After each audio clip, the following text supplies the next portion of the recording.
Gustong paigtingin ng Department of Education o DepEd ang pagpapatupad ng mga makeup classes at alternative delivery modes sa tuwing makakansela ang mga klase dahil sa mga bagyo at kalamidad na tumarating sa bansa.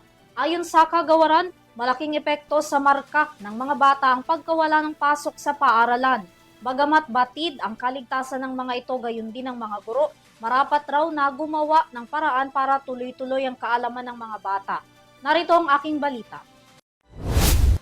Nilalayon ngayon ng Department of Education o DepEd na mas mahigpit na maipatupad ng mga paaralan ang make-up classes at alternative delivery modes o ADM sa mga mag-aaral tuwing makakansela ang face-to-face classes tuwing makakaranas ang bansa ng masamang panahon. Ayon sa DepEd, bagamat prioridad nila ang kaligtasan ng mga estudyante gayon din ng mga guro sa oras ng kalamidad, dapat pa rin daw na pagtuunan ng pansin ang pagkatuto ng mga bata kahit nasa bahay sila. Base kasi sa 2019 trends ng International Mathematics and Science Study, ang bawat araw daw na wala sa eskwelahan ng isang mag-aaral ay may malaking epekto sa kanilang marka. Halimbawa na lang daw sa matematika na may kabawasang 12 puntos at agham na 14 na puntos na kung susumahin sa 10 araw ng pagkansela ng klase ay katumbas ng 380 hanggang 500 ang maaaring mawala sa kanilang puntos. Ang DILG ang bubuo ng advisory template na magiging batayan ng lahat ng mga lokal na pamahalaan maging ng mga paaralan sa tuwing kinakailangang magkansela ng mga klase.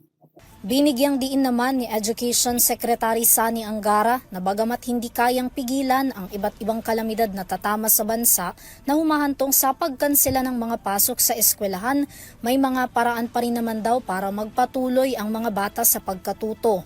Samantala, kaugnay pa rin sa kanselasyon ng mga klase, pinaplano na rin ngayon ng DepEd, DILG, CHED at iba pang kinauukulang ahensya at organisasyon na bumuo ng National Protocol tungkol sa pagsuspende ng klase upang maging pare-pareho ang paglalabas ng anunsyo tungkol sa kanselasyon. Sa pamamagitan daw nito, magkakaroon ang lahat ng mas malinaw, maagap at mas organisadong pagkakansela ng pasok. Para sa EuroTV News, Vanessa Cleofas, sumasaludo sa bawat Pilipino.